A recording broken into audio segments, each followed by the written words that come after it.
Dino Bob here. What we're working on today is a 2003 Cobra, 600 foot-pounds of torque. Hard to believe, right? Well, let's show you how we got it done. This car is owned by Kyle Eisenberg from Rockford, Illinois. He belongs to the Crank Incorporated Car Club. And let's get started on kind of what we did here. He brought it down here and wanted to get the Stage 8 porting and some other modifications. Well, we did happen to have one extra set of, we had the last set of the snake bite gears. There was a first version of the snake bite, and then now there's a newer version of the snake bite. What the snake bite is, originally is a gear overdrive system, a 30% gear-driven overdrive internally. And you can see here how it was arranged. The later gears were lightened and pressure oiled and stuff like that. But you can see how it's sort of like a gearbox. It's a 30% overdrive. So Kyle had a large, very loud exhaust system. He wanted to get this loud blower. He wanted the snake bite. He got one of the last ones. We're super excited about it. It did make 600 foot-pounds of torque, and I kind of want to show you some of the modifications we did to get there. When we started out, we disassembled everything, and we have a BBK throttle body that was poured and polished. We got a standard plenum, which is welded and modified. And on a Stage 8, you can tell it's Stage 8 because it has an adapter plate between the plenum and the blower. That enables us to move the plenum over, max it out like a total inch. Then we weld the case here, and there's some other areas. What we're doing is straightening out this airflow, this line of sight. There's also a trick in here. When the air gets past the plate, it expands here, the air somewhat slows down, it can get into the inside rotor. So, pretty remarkable. They're working really great. That's the Stage 8.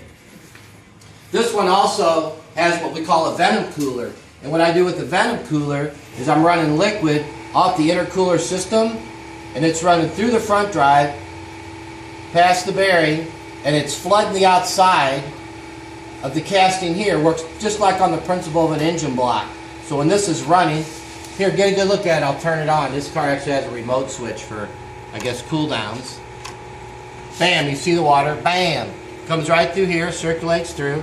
He drove it over this morning, raised the hood, blower same temperature front to back, lukewarm, that's it. No warpage, rotor to case rub, you're good to go. No worry about cool downs between rounds and stuff like that. Now on the overdrive, this car just has a stock lower pulley, but a pretty large upper pulley, 3/100 upper pulley. We still are generating 19 pounds of boost, but with the overdrive and this pulley, that's where we got the boost out of that. Another thing we do, a new thing we do is called the constrictor grip machining process. I reconfigure the ribs on the pulley to lock the belt down in there, eliminate belt slip. So that's a pretty big deal. That's somewhat inexpensive too. I'll show you the new version of the snake bite. Like I say, this is the last gear set, and turned out super neat. Now when people order the snake bite today, what they get is, yeah, they get the Venom cooler, but they also get a 2/4 pulley, which at that point we're still getting boost up there to 17 pounds, and given the constrictor grip, it's not slipping. It's less expensive. I mean, that's also a neat deal here, but this particular car has 1 5/8" headers on it. It's got a X-mid pipe, and it's got Stinger mufflers out the back, so it's quite loud. Also, you'll notice I added these crankcase vent breathers on each side, which we got to vent the crankcase. We're going to suck a lot of oil in there. The motor's going to detonate. It isn't going to last long. That clears that up. But you know, on this side, there's a T behind the blower. I actually delete them pipes because otherwise they're circulating boost. Ain't really going anywhere. So we cap that off, and we're just getting solid boost that way. Now, lately, one of the problems we have with any of these high-performance cars that's really pushing the envelope on horsepower per cubic inch is the gasoline just doesn't cut it. When you're buying 93, you're getting 89. And there's different ways to go about it. You could do a meth injection with methanol. You could do a octane boost additive, Torco, Royal Purple, some premium brand there, or Kyle opted to run an a 20% E85 blend. So basically he's going to go put gas in his car, let's say he puts 5 gallons in, multiplies by 0.2, bam, he's going to put that E85 in there. Right now, so this thing is like 94 octane, actual octane. And it's running 23 degrees of timing.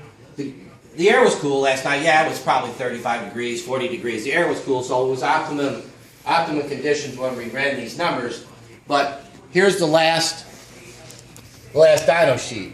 I know it seems somewhat incredible, but we made a lot of advancements, and the Stage 8 has really proven itself. Now getting back to this, if anybody does get like, I really like this BBK throttle body. The problem is, it seems like some of these new batches, the return springs here are somewhat weak, so I give it a little extra round, and I clip it up here, and also always add an optional safety spring. The Stage 8, though, being this is shifted, we have to extend this with this extension that comes with it. This car does run an NGK number 8 plug, gapped at 32. Actually, as you see on the dyno, on the get-go around 3,000, it did blow the spark out. So we're going to have to get it down to 30, maybe 28. 30 might be the number. We do like to use a Metco-style cold air intake, and oil, you know, on the oil you should thicken it up, run some 540, 1040 with a high-performance oil filter. And other than that, I'm trying to think if there's anything else we missed. We do like to delete the thermostat or put a 170 in and turn them fan switches down. And you like to have a hell of a clutch to hold it. Always make sure there's a little free play in there. And anybody wanting more information, you can call me at 636-949-2275. And we're very thrilled for Kyle Isom to bring this car up here. And give me a call if you have any more questions. Thanks a lot. One more aspect about this Cobra I'd like to talk about, and that's the fuel system.